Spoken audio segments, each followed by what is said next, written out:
bagoong alamang. Ako po'y magluluto ng bagoong alamang na may konting taba at may konting giniling para masarap po. Hindi mga kamamo. Ayan po mga kamamo. Nagigisa na po ako ng mga ricado para sa bagoong alamang. Ayan. Bawang, kamatis, sibuyas, at sili na labuyo. Sana all.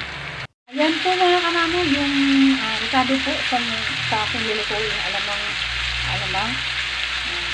Ayan po, sibuyas, bawang, kamatis, at siling labuyo. Tinutustado ko muna po. Ang alamang po pala ay lalagyan muna natin suka para maalis po ang langsa.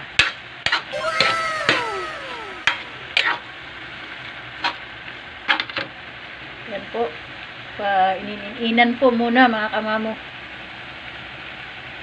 So, mga kamamo, ako po nagluluto ng bagoong ngayon.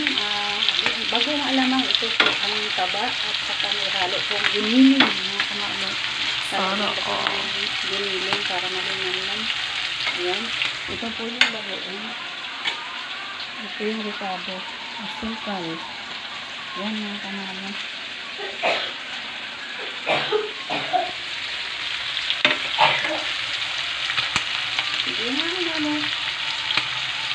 Yan mga kamamo, naluluto na po ang bagoong alamang. Wow! Painiinan ko na lang po. Ako po yung sumadali at ay kapasok pa. Madami po yung niluluto ko mga kamamo. Ilang pamilya din po yan, kaubos. Sarap po yan mga kamamo. Thank you for watching. God bless.